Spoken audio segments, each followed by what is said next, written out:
On average, 2 kids a week are diagnosed with cancer in northern Alberta.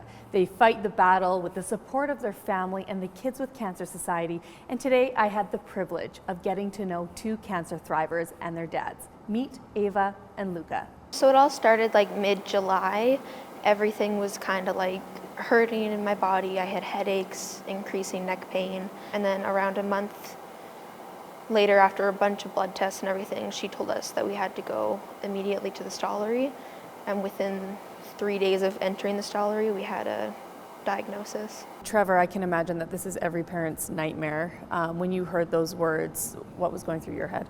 Once you get that official diagnosis, it's pretty tough. You have to, deal with your own emotions. You have to be there to support Ava. We have a 10-year-old son who was terrified as well. It was just a lot to take in. And of course, like you said, you have your family, but you also have the support of Kids with Cancer Society. Tell me how they have been a helping hand in your journey. Blair and the society was there for us, and they were telling us we weren't alone, that we had all the support we needed if we needed it, and that all we had to do was just reach out and ask. And Trevor, what's your experience been like with them?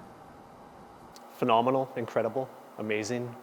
Like Ava said, the family supports the programming, the counseling, the Halloween events that they put on for kids to allow the kids to connect with each other. That's huge, because I'm not sure what goes on through her brain, right, in times like this, but for her to know that there's other kids out there going through the same thing, coming out of the end of it, in a really positive way, emotionally, psychologically is the biggest step, I believe. And I have 10-year-old Luka here with me now, and his dad, Dayon. And Luka was diagnosed at just 4 years old with leukemia, but now you are 3 years with no treatments. Luka, congratulations. How can you recount your cancer journey for us and what that felt like in that moment?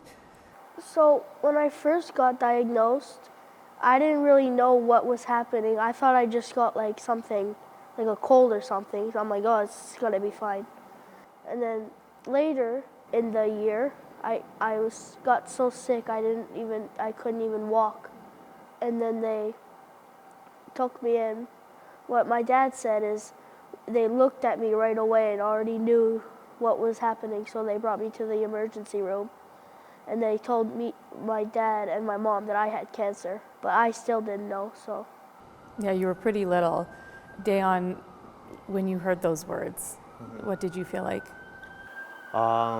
Devastated. You look back and you think, is it something that we would have done, something that we could have changed to not make this outcome what it is? It's just devastating. It was very hard. You as a family have utilized the Kids with Cancer Society, and one of your favorite events is Camp Beat It. Tell us all about Camp Beat It. Camp Beat It is a really nice place for cancer kids. You wake up, you eat breakfast, and then you just go do whatever it says, which is really fun. It feels nice to be around with other kids that had same thing as me.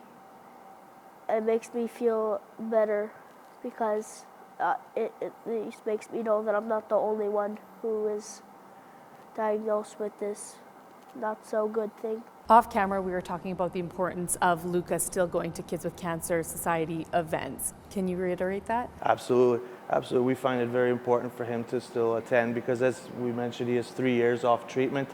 And I remember the first day at the hospital, once the diagnosis was confirmed, somebody was leaving the room as we were entering it, and they advised us there's still light at the end of the tunnel, this is not the end. And it was kind of a spark that we needed at a dark time. And we try to pass that on as well, to continue attending these events, because even though we haven't hit that 5-year mark yet, 3 years is closer to 5 years than where we were previously.